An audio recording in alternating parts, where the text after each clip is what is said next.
ಅವರ ಸರಳತೆ, ಸಜ್ಜನಿಕೆ, ಅವರ ವಿನಯದ ಮಾತುಗಳು ಮತ್ತು ನಮ್ಮ ರೈತರ ಜೊತೆಗೆ ಬೆರೆತು ಮಾಡುವಂಥ ಮಾತುಗಳು ಅವೆಲ್ಲ ನೋಡಿದ್ರೆ ಇಂಥ ಒಬ್ಬ ಅದ್ಭುತ ವ್ಯಕ್ತಿ ನಮ್ಮ ಭಾಗದಲ್ಲಿ ಇದ್ದಾರೆ ಅನ್ನುವಂಥದ್ದು ನಮಗೆಲ್ಲರಿಗೂ ಅರಿವಾಗ್ತದೆ. ನಾನು ಅನೇಕ ಸಭೆಗಳಿಗೆ ಬಂದಿದ್ದೀನಿ ಕಲಬುರಗಿಯಲ್ಲಿ. ಇಷ್ಟೊತ್ತಿನಲ್ಲಿ ಯಾವ ಜನ ಸೇರಲ್ಲ. ಆದರೆ ಈ ಜನ ಸೇರಿದ್ರು ನೋಡಿದ್ರೆ ಎಸ್ ಎ ಪಾಟೀಲರು ಅಭಿಮಾನಿಗಳ ಬಳಗ ದೊಡ್ಡದಿದೆ, ಅವ್ರ ವ್ಯಕ್ತಿತ್ವದ ಬಗ್ಗೆ ಎಷ್ಟು ಜನರಿಗೆ ಅಭಿಮಾನ ಇದೆ ಅನ್ನೋದು ಇವತ್ತು ಅರ್ಥ ಆಗ್ತದೆ. ಹಾಗಾಗಿ ಎಸ್ ಎ ಪಾಟೀಲರು ಇವತ್ತು ನಿವೃತ್ತಿ ಆದಮೇಲೆ ಯಾವ ಪಾಠವನ್ನು ಮಕ್ಕಳಿಗೆ ಮಾಡಿದ್ರು ಅದು ಸ್ವಂತ ಕೃಷಿಯಲ್ಲಿ ತೊಡಗಿಸಿಕೊಂಡು ದಿನನಿತ್ಯ ಅವರ ಶ್ರೀಮತಿ ಮತ್ತು ಅವರು ಬೆಳಗ್ಗೆ ಬುತ್ತಿ ತಗೊಂಡು ಹೊರಗೆ ಹೋಗಿ ಇಡೀ ದಿವಸ ಬಂದಲ್ಲಿದ್ದು ರಾತ್ರಿ ಮನೆಗೆ ಹೋಗ್ತಾರೆ. ಅಂತಹ ಒಬ್ಬ ಕಾಯಕ ಯೋಗಿ, ಕಾಯಕ ಜೀವಿ ಎಸ್ ಎ ಪಾಟೀಲರು ಆಕಸ್ಮಿಕವಾಗಿ ನಮ್ಮನ್ನು ಅಗಲೇ ಹೋದರು. ಅವರ ಅಂತ್ಯಕ್ರಿಯೆಯಲ್ಲಿ ಕೂಡ ನಾವು ಭಾಗಿಯಾಗಿದ್ದೇವೆ. ನಮ್ಮ ಸರ್ಕಾರ ಕೂಡ ಸರ್ಕಾರದ ಸಕಲ ಮರ್ಯಾದೆಯೊಂದಿಗೆ, ಗೌರವದೊಂದಿಗೆ ಅವರ ಅಂತ್ಯಕ್ರಿಯೆಯನ್ನು ಮಾಡುವಂಥ ಕೆಲಸ ನಡೆದಿದೆ. ಆ ನಿಟ್ಟಿನಲ್ಲಿ ನಾವು ನಿಮ್ಮೆಲ್ಲ ಪ್ರಯತ್ನ ಮಾಡೋಣ. ಎಸ್ ಎ ಪಾಟೀಲರು ಪ್ರೇರಣೆಯಿಂದ ಇನ್ನೂ ಅನೇಕ ಜನ ಅವರ ಕೆಲಸದ ವಿದ್ಯಾರ್ಥಿಗಳು ಪ್ರತಿಭಾಗಿ ಕೃಷಿಯಲ್ಲಿ ಅವರು ಹಾಕಿಕೊಂಡಂಥ ಕೆಲಸವನ್ನು ನಾವು ಎಲ್ಲರಿಗೆ ಮಾಡೋಣ ಅಂತ ಪ್ರಯತ್ನ. ಮತ್ತೊಮ್ಮೆ ಎಸ್ ಎ ಪಾಟೀಲರಿಗೆ ನನ್ನ ಭಾವಪೂರ್ವಕ ಶ್ರದ್ಧಾಂಜಲಿಯನ್ನು ಅರ್ಪಿಸಿ ಏನು ಒಬ್ಬ ಶ್ರೇಷ್ಠ ವಿಜ್ಞಾನಿ ಇವತ್ತು ನಮ್ಮ ಮನೆಯಲ್ಲಿ. ಆದರೆ ಅವರು ಬಿಟ್ಟು ಹೋಗಿದ್ದಾರೆ. ಅವರು ಬಿಟ್ಟು ಹೋದಂಥ ಕಾರ್ಯ ಇವತ್ತು ಯಾವತ್ತೂ ನಮ್ಮ ಮನದಲ್ಲಿ ಇರುತ್ತದೆ ಅಂತ ಹೇಳಿ ನಾವು ಭಾವಿಸಿಕೊಳ್ಳಬೇಕಾಗಿದೆ. ಇವತ್ತು ಕೃಷಿ ಕ್ಷೇತ್ರದಲ್ಲಿ ಅನೇಕ ಸುಧಾರಣೆಗಳನ್ನು ತಂದು ಮತ್ತು ಅನೇಕ ಪ್ರಯೋಗ ಮಾಡಿ ಅನೇಕ ಸಂಶೋಧನೆಗಳನ್ನು ಮಾಡಿ ಇವತ್ತು ಕರ್ನಾಟಕ ರಾಜ್ಯಕ್ಕೆ ಅಷ್ಟೇ ಅಲ್ಲ ಈ ದೇಶಕ್ಕೆ ಕೊಡುಗೆ ಕೊಟ್ಟಿದ್ದಾರೆ ಅಂತೇಳಿ ನಾನು ಹೇಳಕ್ಕೆ ಬಯಸ್ತೇನೆ. ಲಕ್ಷ್ಮೀ ನದಿಯ ಹೊಸ ಪ್ರಯೋಜನ ಕಂಡು ಇವತ್ತು ರೈತರಿಗೆ ಹೆಚ್ಚಿನ ರೀತಿಯಿಂದ ಇವತ್ತು ಲಾಭದಾಯಕ ಬೆಳೆ ಎಂಬುದು ಅವರು ಸಾಬೀತು ಮಾಡಿ ತೋರಿಸಿದ್ದಾರೆ. ಅದರಂತೆ ಅವರ ಮಾರ್ಗದರ್ಶನ ಪ್ರತಿಯೊಬ್ಬರಿಗೂ ಕೂಡ ಅವರು ಮಾರ್ಗದರ್ಶನ ಮಾಡ್ತಾ ಇದ್ದಾರೆ. ರೈತರು ಈ ದೇಶದ ಬೆನ್ನೆಲುಬು. ಅವರಿಗಾಗಿ ನಾವು ಏನಾದರೂ ಮಾಡಬೇಕು ಅನ್ನೋ ಹಂಬಲದಿಂದ ಅವರು ಈ ಕೃಷಿ ವಿಜ್ಞಾನಿಯಾಗಿ ಅವರು ಕೆಲಸ ಮಾಡಿದ್ದಾರೆ. ತಮ್ಮ ಗೊತ್ತಿದ್ದಂತೆ ಕೃಷಿ ಅಂದ ಕೂಡಲೇ ಇವತ್ತು ಭಾರತ ದೇಶ ಅಂದರೆ ಕೃಷಿ ಪ್ರಧಾನವಾದಂಥ ದೇಶ.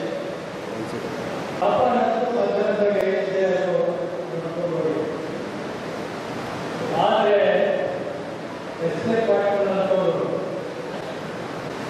ಈಗಾಗಲೇ ಹಲವಾರು ವಿಚಾರಗಳನ್ನು ನಮ್ಮ ಡಿ ಆರ್ ಪಾಟೀಲ್ ಅವರು, ಎಂ ಆರ್ ಪಾಟೀಲ್ ಅವರು ಸರಿತಾರವಾಗಿ ಮಾತನಾಡಿದ್ದಾರೆ. ಇವತ್ತು ನಾವು ನಮ್ಮ ಜೀವನಕ್ಕೆ ತಾಲೂಕಿನ ಒಂದು ಹೆಸರನ್ನ ದೇಶ ಅಲ್ಲ ಇಡೀ ವಿಶ್ವದಲ್ಲೇ ತಂದಿರತಕ್ಕಂಥ ಕೀರ್ತಿ ಯಾರಿಗೆ ಅಂತಂದರೆ ಅದು ತನ್ನ ಶ್ರೀ ಎಸ್ ಎ ಪಾಟೀಲ್ ಅವರಿಗೆ ಅಂತಕ್ಕಂಥದ್ದನ್ನು ನಾವು ಬಹಳ ಹೆಮ್ಮೆಯಿಂದ ಹೇಳ್ತಾರೆ. ಅಖಿಲ ಭಾರತ ವೀರಶೈವ ಮಹಾಸಭೆಯ ಪ್ರಧಾನ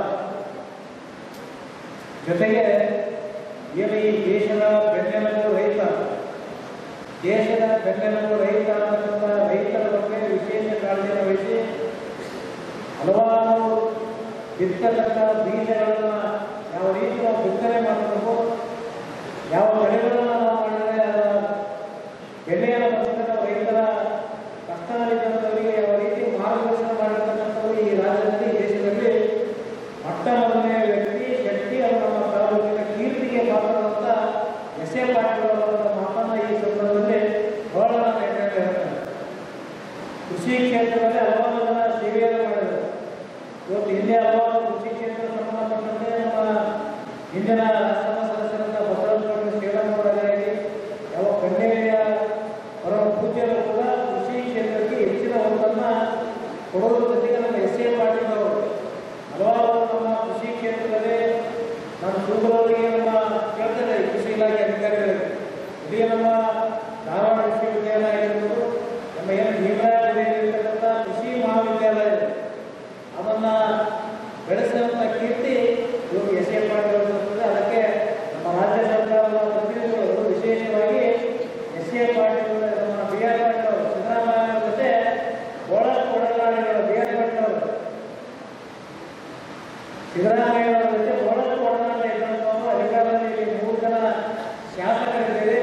ಏನು ಭೀಮರಾಯರಲ್ಲಿರ್ತಕ್ಕಂಥ ಕೃಷಿ ಮಹಾವಿದ್ಯಾಲಯಕ್ಕೆ ನಮ್ಮ ಎಸ್ ಎ ಪಾಟೀಲ್ ಅವರ ಹೆಸರನ್ನು ಇರಬೇಕು, ಜೊತೆಗೆ ಅಲ್ಲಿ ಅವರ ಮೂರ್ತಿಯನ್ನು ಸ್ಥಾಪನೆ ಮಾಡಬೇಕು ಅಂತ ಹೇಳಿ ಅವರಿಗೆ ಅವರ ಅಭಿಮಾನ ಮಾಡೋದ್ರಿಂದ ನಾವು ತಮ್ಮೆಲ್ಲರಿಗೆ ಒತ್ತಾಯ ಮಾಡಿ ನಮ್ಮ ಜೊತೆ ನಾವು ಕೂಡ ಸರ್ಕಾರವನ್ನು ಕೊಡ್ತೇವೆ ಅಂತಕ್ಕಂಥ ಮಾತನ್ನು ಈ ಸಂದರ್ಭದಲ್ಲಿ, ಯಾಕಂದರೆ ಈ ನಾಡಿನ ಜನತೆಗೆ ನಮ್ಮ ಕಲ್ಯಾಣ ಕರ್ನಾಟಕದ ಭಾಗದ ವಿಶೇಷವಾದಂಥ ರೈತರಿಗೆ ಒಂದು ಹೆಚ್ಚಿನ ಒಂದು ಕೃಷಿ ಕ್ಷೇತ್ರದಲ್ಲಿ ಒಂದು ಸಂತನಾಗಿ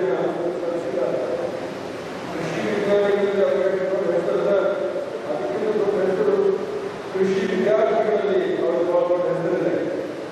ಮಾತು ಮುಂದೆ ಎಸ್ ಎ ಪಾಟೀಲ್ ಅವರು ತಮ್ಮ ಸಮೀಪದ ವಿದ್ಯಾರ್ಥಿಗಳನ್ನು ಹಂಚಿಕೊಂಡು ಅವರಿಗೆ ಸರಿಯಾದ ಸಮರ್ಥವಾದ ಮಾರ್ಗದರ್ಶನವನ್ನು ಮಾಡ್ತಾ ಇದ್ದಾರೆ.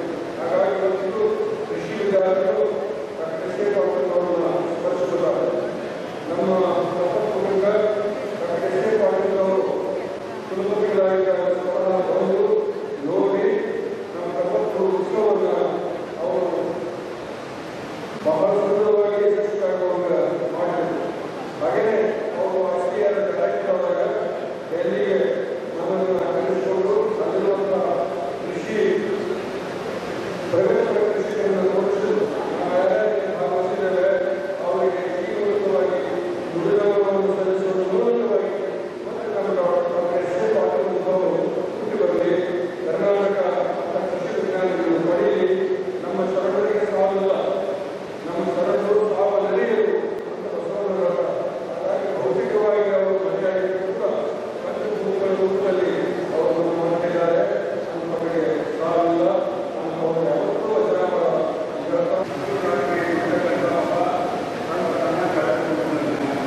ಮಲ್ಲಿಕಾರ್ಜುನ್ ಪಾಟೀಲ್, ಸೋಮನಾಥ್ ಹಳ್ಳಿ. ಡಾಕ್ಟರ್ ಎಸ್ ಎ ಪಾಟೀಲ್ರನ್ನ ಕುರಿತು ಹೇಳಬೇಕಂತಂದರೆ ಬಹಳಷ್ಟಿದೆ. ಅವರು ಮೊದಲು ಜೂನಿಯರ್ ವಿಜ್ಞಾನಿಯಾಗಿ, ನಂತರ ಅವರು ಸೀನಿಯರ್ ಸೈಂಟಿಸ್ಟ್ ಆಗಿ ಆಮೇಲೆ ಈ ಕಾಟನ್ ಸೀಡ್ಸ್, ಹತ್ತಿ ಮತ್ತು ಜಯಲಕ್ಷ್ಮಿ ಮತ್ತು ವರಲಕ್ಷ್ಮಿ ಬೀಜಗಳ ಸಂಶೋಧನೆಯಲ್ಲಿ ಕೆಲಸ ಮಾಡಿ ಹತ್ತಿಯ ಒಂದು ತಳಿಯನ್ನು ಕಂಡುಹಿಡಿದು ತಳಿ ವಿಜ್ಞಾನಿಯಂತೆ ಕೆಲಸ ಮಾಡಿ ಇಡೀ ನಾಡಿಗೆ, ದೇಶಕ್ಕೆ ಅವರು ಕಂಡುಹಿಡಿದಿರ್ತಕ್ಕಂಥ DCS-32 ಮತ್ತು ವರಲಕ್ಷ್ಮಿ ಹತ್ತಿಗಳು ಇಡೀ ಭಾರತ ದೇಶದಲ್ಲಿ ಅತಿ ಹೆಚ್ಚಿನ ಒಂದು ಎಕಾನಮಿಕ್ ಇದನ್ನು ತರುವಲ್ಲಿ ಮೊದಲು ಹೇಗಿತ್ತೆ ಅಂತಂದರೆ, ಭಾರತದಿಂದ ಅವ್ರು ಹೇಳ್ತಿದ್ದಾರೆ ನಮಗೆ ಯಾವಾಗಲೂ, ಭಾರತಕ್ಕೆ ಹತ್ತಿ ಹೊರಗೆ ನಿಂತು ತರಿಸ್ಕೊಂತಿದ್ದೇವೆ ನಾವು. ಆದರೆ ಇವಾಗ ಭಾರತದಿಂದ ಹೊರಗೆ ಹೋಗುವ ಹಾಗೆ ಮಾಡಿದ್ದೀವಿ ನಾವು. ಅಷ್ಟು ಹತ್ತಿಯ ಬೆಳೆಗಾರರನ್ನು ತಯಾರು ಮಾಡಿದ್ದೀವಿ, ರೈತರನ್ನು ತಯಾರು ಮಾಡಿದ್ದೀವಿ. ಹಲವಾರು ರೈತರು ದೇಶದ ತುಂಬ ಎಲ್ಲ ಅವ್ರನ್ನ ಹಾಡಿ ಹೊಗಳೋದು ಯಾಕಂತಂದ್ರೆ ಆ ಜಯಲಕ್ಷ್ಮಿ ಮತ್ತು ಅಂದರೆ DCS-32 ಮತ್ತು ವರಲಕ್ಷ್ಮಿ ಹತ್ತಿ ಇನ್ನೂ ಕೂಡ ಸುಮಾರು 25-30 ವರ್ಷಗಳನ್ನು ಕೂಡ ಇಡೀ ರೈತರಿಗೆ ದೊಡ್ಡ ಲಾಭವನ್ನು ಕೊಡ್ತಕ್ಕಂತಹ ಒಂದು ದೊಡ್ಡ ನಾಡಿನ ತಳಿ ಅಂತ ಹೇಳ್ಬೋದು. ಇದು ದೊಡ್ಡ ಕೊಡುಗೆ ಏನಪ್ಪ ಅಂತಂದ್ರೆ ಡಾಕ್ಟರ್ ಎಸ್ ಎ ಪಾಟೀಲ್ ಅವರು ನಮ್ಮ ಗುಲ್ಬರ್ಗಾದಲ್ಲಿ ಹುಟ್ಟಿದ್ದಾರೆ, ಗುಲ್ಬರ್ಗಾದ ಕುಗ್ರಾಮ ಬಿರಾಳದಲ್ಲಿ ಹುಟ್ಟಿದ್ದಾರೆ. ಅವರ ಅಳಿಯನಾಗಿ ನಾನು ಸುಮಾರು 9 ವರ್ಷಗಳವರೆಗೆ ಅವರಲ್ಲಿ ಓದ್ತಾ ಇದ್ದೆ. ಅವರ ಮಾರ್ಗದರ್ಶನ ಇಂಚಿಂಚೂ ಕೂಡ ನನಗೆ ಅವರ ಒಂದು ಮಾರ್ಗದರ್ಶನ ಇತ್ತು. ಅವರಿಂದಲೇ ನಾವು ನಮ್ಮ ನೈತಿಕ ಬದಲಾವಣೆಗಳನ್ನು ಮಾಡಿಕೊಂಡು ಅವರಂತೆ ನಾವು ಕಾಯಕ ಯೋಗಿಯಾಗಿ ಕೆಲಸ ಮಾಡ್ತಾ ಇದ್ದೇವೆ ಅಂತ ಹೇಳಲು ಅವರು ನಮ್ಮ ಸೋದರ ಮಾವ ಅಂತ ಹೇಳಲಿಕ್ಕೆ ನನಗೆ ಬಹಳ ಹೆಮ್ಮೆ ಆಗ್ತದೆ. ಈ ಬಸವರಾಜ್ ಪಾಟೀಲ್ ಕಮಲಾಪುರ ಅವರು ಕೂಡ ನನ್ನ ಜೊತೆ ಇಬ್ಬರು ಒಡನಾಡಿಯಾಗಿ, ಇಬ್ಬರು ಅಳಿಯಂದರು ಕೂಡ ಅಲ್ಲಿ ಸುಮಾರು ವರ್ಷಗಳವರೆಗೆ ಅವರ ಒಂದು ಮಾರ್ಗದರ್ಶನದಲ್ಲಿ ನಾವು ಬೆಳೆದಂಥವರು ಅಂತ ನಾನು ಹೇಳಕ್ಕೆ ಇಚ್ಛೆ ಪಡ್ತೀನಿ. ಒಬ್ಬ ರೈತ ಹೇಳ್ತಾನೆ ಅವನು ಬಹಳ ಕಷ್ಟದಲ್ಲಿದ್ದ ಅಣ್ಣಿಗೇರಿಯ ರೈತ. ಅವನಲ್ಲಿ ಲಾಸ್ ಆಗಿ ಅವನು ಸುಸೈಡ್ ಮಾಡ್ಕೊಳಕ್ಕೆ ಹೋಗಿದ್ದ. ನೋಡ್ರಿ, ಅಬ್ದುಲ್ ಖಾದರ್ ನಡಕಟ್ಟಿ ಅಂತ. ಅವನು ಹೇಳೋದು ಕೇಳಿದ್ರೆ ನಮಗೆ ಕಣ್ಣಲ್ಲಿ ನೀರು ಬರ್ತದೆ. ಯಾಕಂದರೆ, ಸರ್ ನಾನು ಲಾಸ್ ಆಗಿದ್ದೀನಿ, ಸುಮಾರು 40 ಎಕರೆ ನಂದು ಸಾಲದಲ್ಲಿದೆ, ನಾನು ಉರುಳಹಾಯ್ಕಲಕ್ಕೆ ಹೋದವ ಅವರೇ ಉಳಿಸಿದ್ರು ನಿನಗೆ 16.5 ಲಕ್ಷ ರೂಪಾಯಿ ಸಬ್ಸಿಡಿಯನ್ನು ಕೊಡಿಸಿ, ನಿನ್ನಲ್ಲಿ ಬಹಳ ಕ್ರಿಯೇಟಿವಿಟಿ ಇದೆ, ನೀನು ಬಹಳ ತಜ್ಞನಿದ್ದಿದ್ದಿ, ಸಲಕರಣೆಗಳನ್ನು ತಯಾರು ಮಾಡು, ಕೃಷಿ ಸಲಕರಣೆಗಳನ್ನು ತಯಾರು ಮಾಡು ಅಂತ ಹೇಳಿ ನನಗೆ ಮಾರ್ಗದರ್ಶನ ಮಾಡಿದರು. ಅವರಂತೆ ನಾನು ಮಾಡಿದೆ. ಸುಮಾರು ಈಗ 1,000 ಜನ ನನ್ನಲ್ಲಿ ಕೆಲಸ ಮಾಡ್ತಾ ಇದ್ದಾರೆ. ಇಡೀ ಪ್ರಪಂಚದಲ್ಲಿ ನೇಗಿಲು ಈ ಸಲಕರಣೆಗಳು ಹೆಸರುವಾಸಿಯಾಗಿವೆ. ಯೂಟ್ಯೂಬ್ನಲ್ಲಿನೂ ಕೂಡ ನಾವು ಅಬ್ದುಲ್ ಖಾದರ್ ಕಟ್ಟಿ ಮನೆಯ ಕೇಳಿದರೆ ಇಡೀ ಮಾಮವರ ಫೋಟೋನೇ ಹಾಕಿದ್ದಾರೆ. ಅವರು ನಮ್ಮ ದೇವರು, ಕೃಷಿದು ಒಂದು ದೊಡ್ಡ ಕೊಡುಗೆ ಅವರು ನಮಗೆ ಅಂತ ಹೇಳ್ತಾ ಇದ್ದರು. ಎಸ್ ಎ ಪಾಟೀಲ್ರ ಅಳಿಯ ಡಾಕ್ಟರ್ ಎಸ್ ಎ ಪಾಟೀಲ್ರು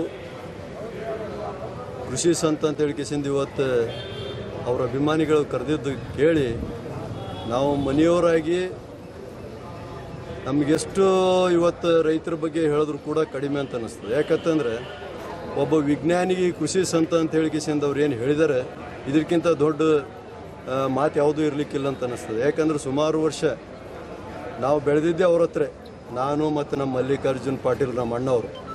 ಯಾಕಂತಂದ್ರೆ ನಾವು ಊರಾಗ ಓದಂಗಿಲ್ಲ ಅಂತೇಳಿಗೆ ನಮಗೇನು ಮಾಡಿಬಿಟ್ರು, ನಡೆಯಪ್ಪ ರಾಯಚೂರು ನಮ್ಮ ಜೊತೆನೇ ಇರ್ರಿ ಅಂತ ಹೇಳಿ ನಮಗೆ ಕರ್ಕೊಂಡು ಹೋದರು. ನಮ್ಮದೆಲ್ಲ ವಿದ್ಯಾಭ್ಯಾಸ ಅವ್ರ ಜೊತೆನೇ ಆಯಿತು. ಮುಂದೆ ನನಗೆ BSc ಅಗ್ರಿ ಮಾಡತ್ತೆ ಹೇಳಿದ್ರು.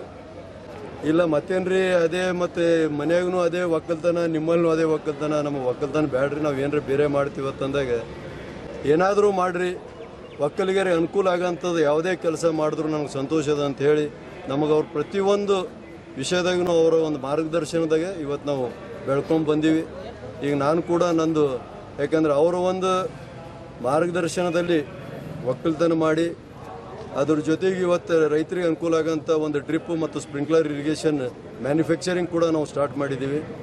ಸಾಕಷ್ಟು ಅವ್ರು ಹೇಳ್ತಿದ್ರು ಏನೇ ಮಾಡೋರು ರೈತರಿಗೆ ಅನುಕೂಲ ಮಾಡಿ ಕೊಡು ಅಂತೇಳಿ. ಯಾವತ್ತೂ ರೈತರ ಬಗ್ಗೆನೇ ಕಾಳಜಿ. ಅವರು ಯಾವುದೇ ಇವತ್ತು ಕಮಲಾಪುರ ಹತ್ತಿರ ಸುಮಾರು ಒಂದು 60-70 ಎಕರೆ ಇವತ್ತು ಜಮೀನು ಅವರು ಡೆವಲಪ್ ಮಾಡಿದ್ದು ನೋಡಿದ್ರೆ ಅಲ್ಲಿ ಒಂದು ಯೂನಿವರ್ಸಿಟಿ ಮಾಡ್ದಂಗೆ ಇದೆ. ಅದು ಯಾಕಂದ್ರೆ ಅವ್ರಿಗೇನಿತ್ತು, ರೈತರ ಮಕ್ಕಳಿಗೆ ಒಂದು ಟ್ರೈನಿಂಗ್ ಸೆಂಟರ್ ಮಾಡಬೇಕು ಅನ್ನೋ ಒಂದು ಕನಸು. ಅದು ಇವತ್ತು ಅವ್ರ ಮಕ್ಕಳು ಹೇಳಿದ್ದಾರೆ ಇವತ್ತು. ಯಾಕಂದ್ರೆ ಮಳೆಯಂದಿರು ಇಲ್ಲ ಏನರೇ ಮಾಡೋಣ, ಮುಂದೆ ಅದ್ರದ್ದು ಏನರೇ ಡೆವಲಪ್ ಮಾಡಿ ನಮ್ಮ ಭಾಗದ ಮಕ್ಕಳಿಗೆ, ರೈತರ ಮಕ್ಕಳಿಗೆ ಅಪ್ಪ ಏನು ಕಂಡಿದ್ರು ಆ ಕನಸು ನಾವೆಲ್ಲರೂ ಕೂಡಿಕೆಸಿಂದ ಏನಾದರೂ ನಮ್ಮ ಕೈಯಿಂದ ಸಹಾಯ ಮಾಡೋಣ ಅಂಥೇಳಿ ಇವತ್ತು ಅವರು, ಯಾಕೆ ಯಾರೂ ಇಲ್ಲಿ ಇರೋದಿಲ್ಲ, ಸುಮಾರು ಇಬ್ಬರು, ಒಬ್ಬ ದೊಡ್ಡ ಮಗ ನ್ಯೂರೋ ಸರ್ಜನ್, ಅಮೆರಿಕದ ದೊಡ್ಡ ಫೇಮಸ್ ಡಾಕ್ಟ್ರ್, ಇನ್ನೊಬ್ಬ ಮಗ ಕೆಮಿಕಲ್ ಇಂಜಿನಿಯರ್, ಮಗಳ ಕೂಡ ಡಾಕ್ಟ್ರ್, ಎಲ್ಲರೂ ಅಲ್ಲೇ ಇರ್ತಾರೆ. ಆದರೂ ಕೂಡ ಅವರಿಗೆ ನಮ್ಮ ದೇಶದ ಬಗ್ಗೆ ಅಭಿಮಾನ ಆಗಲಿ ಯಾವುದೇ ಒಂದು ಕಾಳಷ್ಟು ಕಡಿಮೆ ಆಗಿಲ್ಲ. ಆಮೇಲೆ ನೀವು ಅವ್ರು ಮಾತಾಡೋದು ಕೇಳಿದ್ರೆ ನಮಗೆ ಒಂಥರ ಆಗ್ತದೆ, ಇಲ್ಲ ಮಾಮ ನಾವು ಏನರೇ ಮಾಡ್ತೀವಿ, ಅಪ್ಪಾಜಿ ಇಷ್ಟೆಲ್ಲ ಮಾಡ್ಯಾರ, ಇಲ್ಲ ಇಷ್ಟೆಲ್ಲ ಮಾಡ್ಯಾರ, ಒಂದು ಪ್ರತಿಷ್ಠಾನ ಮಾಡಿ ಅವ್ರ ಹೆಸರು ಉಳಿಸೋಣ, ರೈತರಿಗೆ ಏನಾದರೂ ಅವರಿಂದ ಅವ್ರು ಮಾಡಿದಂಥ ಕೆಲಸದಿಂದ ಇವತ್ತು ಅನುಕೂಲ ಆಗಿರ್ಬೇಕು, ನಾವು ಕೂಡ ನಮ್ಮ ಕೈಲಾದಷ್ಟು ಸಹಾಯ ಮಾಡೋಣ ಅಂತ ಹೇಳಿಕೆಸಿಂದ ಇವತ್ತು ನಮ್ಮ ಮಳೆಯಂದ್ರೆ ಹೇಳ್ಕತ್ತಾರೆ. ನಮ್ಗೆ ಭಾಳ ಸಂತೋಷ ಆಗ್ತಾ ಇದೆ. ಇವತ್ತು ಅವ್ರು ನಮ್ಮನ್ನು ಬಿಟ್ಟು ಹೋಗಿರ್ಬೇಕು, ಆದರೆ ನಾವು ಇಲ್ಲೇ ಅಲ್ಲ.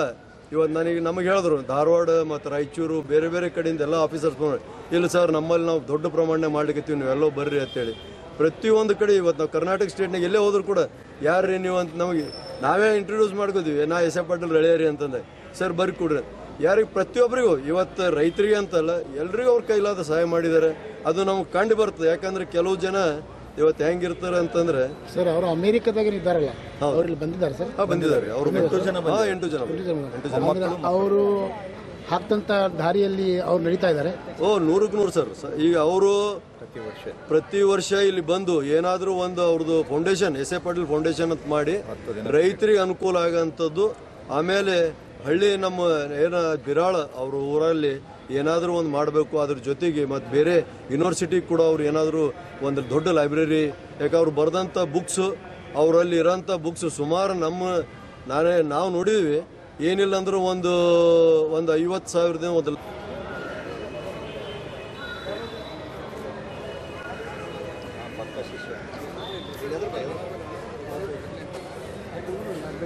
ಶ್ರೀಕಾಂತ್ ಪಾಟೀಲ್ ಅಂತಾರೆ.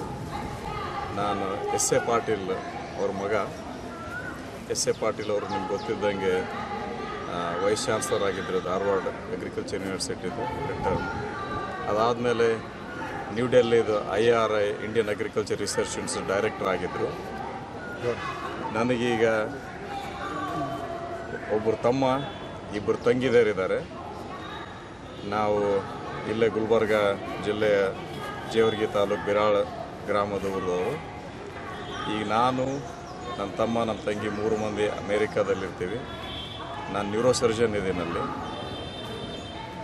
ನಮ್ಮ ತಂದೆ ತಾಯಿ ನಮಗೆ ಸಣ್ಣವರಿದ್ದಾಗಿಂದ, ಹುಟ್ಟದಾಗಿಂದ ಅವರೇ ನಾವು ಹೆಂಗೆ ಅಂತೀವಲ್ಲ ಗುರುವೇ ನಮ ಅಂತ ಎಲ್ಲ ಅವರೇ ಕಲಿಸಿದ್ದಾರೆ ನಮಗೆ. ಅವ್ರಲಿಂದ ಇವತ್ತು ನಾವು ಇಲ್ಲಿ ತನಕ ಇದ್ದೀವಿ. ಅಪ್ಪಾಜಿ ಬಗ್ಗೆ ಹೇಳಬೇಕಂತಂತಂದರೆ, ಅಪ್ಪಾಜಿ ಅಂತೀವಿ ನಾವು ಅವ್ರಿಗೆ ಹೇಳ್ಬೇಕಂತಂದ್ರೆ ಎಷ್ಟು ಹೇಳಿದ್ರು ಕಮ್ಮಿ. ನಿಮಗೆಲ್ಲ ಮನೆ ಹೊರಗಿದ್ದವರಿಗೆ ಅವರಿಗೆ ರೈತರ ಸಂತ ಅಂತ ಗೊತ್ತು, ನಮಗೆ ಅದಕ್ಕಿಂತ ಜಾಸ್ತಿ ಗೊತ್ತು. ಯಾಕಂದ್ರೆ ಅವ್ರ ಜೊತೆ ಬೆಳೆದೀವಿ.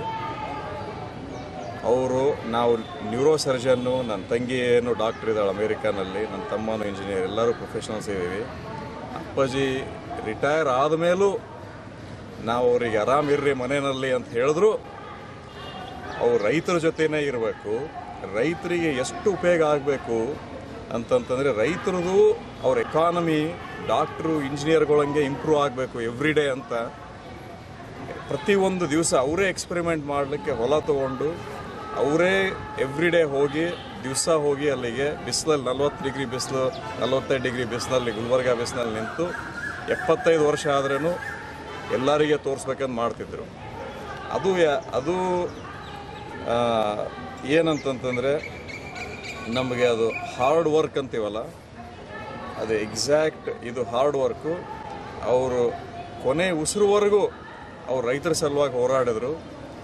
ಮನೆಯಲ್ಲಿ ಎಲ್ಲರಿಗೂ ದೊಡ್ಡ ದೊಡ್ಡ ಉದ್ಯೋಗ ಬರೋಂಗೆ ಎಜುಕೇಷನ್ ಮಾಡಿಸಿದ್ರು. ಅದೊಂದೇ ಅಲ್ಲ, ಅಮೇರಿಕಾದಲ್ಲಿದ್ದು ಇಂಡಿಯನ್ ಕಲ್ಚರ್, ಇಂಡಿಯ ಭೂಮಿ, ಈ ಮಣ್ಣು ನಿಮಗೆ ಹೆಂಗೆ ಅನಿಸ್ತದೆ ಸರ್ ಅಮೇರಿಕಾದಲ್ಲಿ? ಅಲ್ಲ, ನಮಗಿಲ್ಲಿ ಇಂಡಿಯಾ, ನನಗೆ ಅಮೇರಿಕಾದಲ್ಲಿದ್ದು ನನಗೆ ಯಾವಾಗೋ ಸಿಟಿಸನ್ಶಿಪ್ ಸಿಗ್ತಿತ್ತು. ನಾನು ಸಿಟಿಸನ್ಶಿಪ್ ತೊಗೊಂಡಿಲ್ಲ ಇನ್ನು. ಯಾಕಂತಂದರೆ ನನಗೆ ಇಲ್ಲಿಂದು ಇಂಡಿಯಾದ್ದೇ ನನಗೆಲ್ಲ ಇಲ್ಲೇ ಬೆಳೆದಿದ್ದು, ಇಲ್ಲಿಂದ ಬಿಟ್ಟು ಏನು ಮಾಡಲಿಕ್ಕೆ ಆಗಲ್ಲ. ಅದಕ್ಕೆ ನಮ್ಮ ತಂದೆಯವರಿಗೆ ಅಲ್ಲಿ ಎವ್ರಿ ಟೈಮ್ ಕರೆದಾಗೂ ಅವರು ಇಲ್ಲಿ ಬರ್ಬೇಕಂತಿದ್ರು, ನಾವು ಇಲ್ಲಿ ಬಂದು ಮಾಡಬೇಕಂತ ಇದೆ. ಈಗ ಅವರಿದ್ದಾಗ ಎಲ್ಲ ನೋಡ್ಕೊತಿದ್ರು, ನಮಗೇನು ಮಾಡಲಿಕ್ಕೆ ಬಿಡ್ತಿರ್ಲಿಲ್ಲ ಇಲ್ಲಿ. ಈಗ ಅವರಿಲ್ಲ, ನಾವು ಅವ್ರದ್ದು ಕೆಲಸ ಮುಂದುವರಿಸ್ಕೊಂಡು ಹೋಗ್ಬೇಕಂತಿದೆ ಈಗ ನಮಗೆ. ಅಪ್ಪಾಜಿಯವರ ಹಾಕಂತ ಮಾರ್ಗದರ್ಶನ ಮೇಲೆ ನೀವು ನಡೀತೀರಾ? ಎವ್ರಿ ಡೇ ಎವ್ರಿ ಸೆಕೆಂಡ್ ನಡೀತೀವಿ. ಆ ರೈತರಿಗೆ ಆ ಭರವಸೆ ಕೊಡ್ತೀರಾ ನೀವು? ಆ ರೈತರಿಗೆ ಭವಿಷ್ಯ ಕೊಡ್ತೀವಿ. ನಮ್ದು ಅದಲ್ಲದೆ ನಾವು ಏನಿದ್ದೀವಿ ಅಂತಂತಂದರೆ, ನಮ್ಮದು ಎದರಲ್ಲಿ ಎಕ್ಸ್ಪರ್ಟೀಸ್ ಇದೆ. ನಾವು ಡಾಕ್ಟ್ರು, ಸರ್ಜನ್ ಇದ್ದೀವಿ. ಆ ಎಕ್ಸ್ಪರ್ಟೀಸ್ನಲ್ಲಿ ನಾನು ಈ ನಮ್ಮ ಎಂಟೈರ್ ರೀಜನ್ ಏರಿಯಾದವರಿಗೆ ಒಂದು ಎವ್ರಿ ಇಯರ್ ಅಪ್ಪಾಜಿ ಬರ್ಡೇಕ್ಕಿಂತ ಮೊದಲು ಫ್ರೀ ಕ್ಯಾಂಪ್ ಹಾಕಿ ಮಾಡಬೇಕಂತ ನಾನು ಡಿಸೈಡ್ ಮಾಡಿದ್ದೀನಿ. ನೆಕ್ಸ್ಟ್ ಇಯರಿಂದ ನಾನು, ನನ್ನ ತಂಗಿ ಮತ್ತು ನಾನು ಭಾಳ ಜನ ನನ್ನ ಫ್ರೆಂಡ್ಸ್ ಇದೆ. ನಾನು ಕಸ್ತೂರ್ಬಾ ಮೆಡಿಕಲ್ ಕಾಲೇಜ್ ಮಣಿಪಾಲ್ ಮಂಗಳೂರಿನಲ್ಲಿ ಓದಿದ್ದು. ಕ್ಯಾಂಪ್ ಎಲ್ಲಿ ಹಾಕ್ಬೇಕಂತ ಮಾಡಿದ್ದಾರೆ ಸರ್? ಜೇವರ್ಗಿನಲ್ಲಿ ಹಾಕ್ಬೇಕಂತ ಮಾಡಿದ್ದೆ. ಕಲ್ಯಾಣ ಕರ್ನಾಟಕನಲ್ಲಿ ಹಾಕ್ತೇವೆ. ಜೇವರ್ಗಿ. ಅದು ಓಕೆ ಸರ್, ಥ್ಯಾಂಕ್ ಯು. ಬರ್ರಿ ರಾಜೇಂದ್ರ, ಫೋಟೋ ಬರ್ರಿ. ಕಲ್ಲ ಬರ್ರಿ, ನೋಡ್ರಿ.